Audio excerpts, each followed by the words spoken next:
वित्तीय चुनौती के बीच मुख्यमंत्री सुक्खू 17 मार्च को पेश करेंगे तीसरा बजट।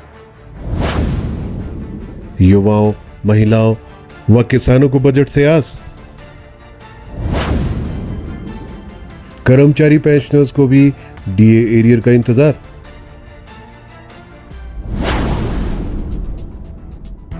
हिमाचल प्रदेश सरकार आगामी वित्तीय वर्ष के लिए 17 मार्च को अपना वार्षिक बजट प्रस्तुत करने जा रही है। मुख्यमंत्री सुखविंदर सिंह सुक्खू, जो स्वयं वित्त विभाग की भी जिम्मेदारी संभाल रहे हैं, विधानसभा में अपने कार्यकाल का तीसरा बजट पेश करेंगे। पहले ये बजट दोपहर 2 बजे प्रस्तुत किया जाना था, लेकिन अब इसे सुबह 11 बजे पेश किया जाएगा। उम्मीद जताई जा रही कि इस बार का बजट आकार 60,000 करोड़ रुपए से अधिक हो सकता है।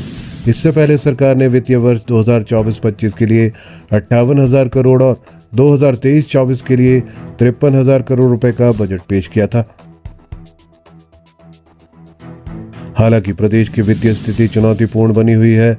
लगातार बढ़ते कर्ज और सीमित राजस्व संसाधनों के बीच सरकार के सामने संतुलित बजट प्रस्तुत करने की कठिन चुनौती है।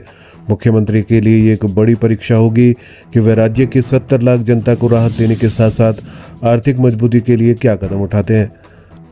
सूबे की अर्थव्यवस्था मुख्य रूप से केंद्र सरकार की सहायता, कर राजस्व और विभिन्न शुल्कों पर निर्भर करती है, लेकिन बीते कुछ वर्षों में केंद्र की सहायता में कटौती और जीएसटी क्षतिपूर्ति खत्म होने के कारण सरकार को वित्तीय संकट का सामना करना पड़ रहा है। वर्तमान वित्तीय स्थिति में सरकार अब तक 19,000 करोड़ रुपए का कर्ज ले चुकी है, जिससे प्रदेश का कुल ऋण भार लगभग बढ़ता जा रहा है। राज्य सरकार की आय के प्रमुख स्रोतों में आबकारी शुल्क, स्टाम्प शुल्क, खनन और बिजली उत्पाद शामिल है। सरकारी आंकड़ों के अनुसार बीते वित्तीय वर्ष में प्रदेश को लगभग 19,000 करोड़ रुपए का कर राजस्व प्राप्त हुआ था, जबकि शेष धनराशि विभिन्न केंद्रीय सहायता मदों से आई थी। केंद्र से मिलने वाली सहायता में गिरावट। प्रदेश को मिलने वाली केंद्रीय सहायता में लगातार गिरावट आ रही है। वर्ष 2020-21 में हिमाचल को 10,249 करोड़ रुपए की राजस्व घाटा अनुदान सहायता प्राप्त हुई थी, जो वित्त वर्ष 2024-25 में घटकर 6,258 करोड़ रुपए रह गई। अगले वित्त वर्ष 2025-26 में इसके और कम होकर 3,257 करोड़ रुपए रह जाने की संभावना है। इस स्थिति में प्रदेश सरकार को अपने ही संसाधनों से राजस्व बढ़ाने के विकल्प तलाशने होंगे। सूत्रों के मुताबिक सरकार वित्तीय घाटे को नियंत्रित करने के लिए अनावश्यक खर्चों में कटौती करने की रणनीति बना रही है। इस बार बजट में नई योजनाओं की घोषणा करने की बजाय सरकार मौजूदा योजनाओं को सशक्त बनाने पर जोर दे सकती है। कर मुक्त बजट रहने की संभावना। पिछले 3 दशकों से हिमाचल प्रदेश में कर मुक्त बजट पेश किया जाता रहा है। इस बार भी सरकार से टैक्स फ्री बजट की उम्मीद की जा रही है। हालांकि मुख्यमंत्री सुखविंदर सिंह सुक्खू पहले ही संकेत दे चुके हैं कि राज्य की वित्तीय स्थिति को देखते हुए कड़े फैसले लेने की जरूरत पड़ सकती है। ऐसे में बजट में आर्थिक सुधारों को लेकर कुछ अहम घोषणाएं संभव है। चुनावी गारंटियों पर टिकी जनता की नजर।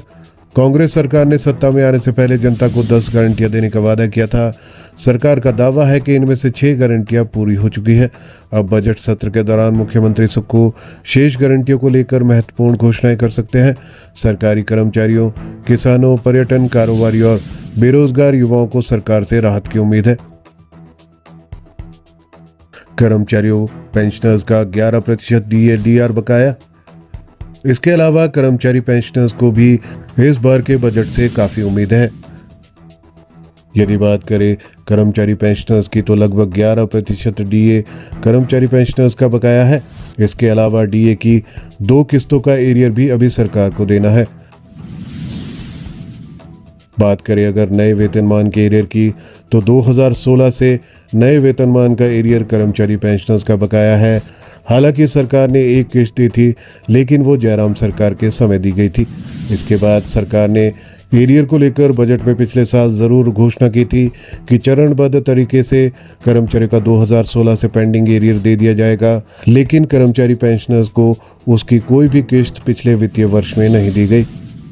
हालांकि सरकार 75 वर्ष से ऊपर के पेंशनर्स को ही पिछले वित्त वर्ष में पूरा एरियर दे पाई। इसके अलावा किसी भी कर्मचारी पेंशनर्स को नए वेतनमान का एरियर नहीं मिल पाया। इसलिए कर्मचारी पेंशनर्स को उम्मीद है कि सरकार इस बजट में जरूर 2016 से पेंडिंग एरियर को लेकर कोई ना कोई घोषणा जरूर कर सकती है।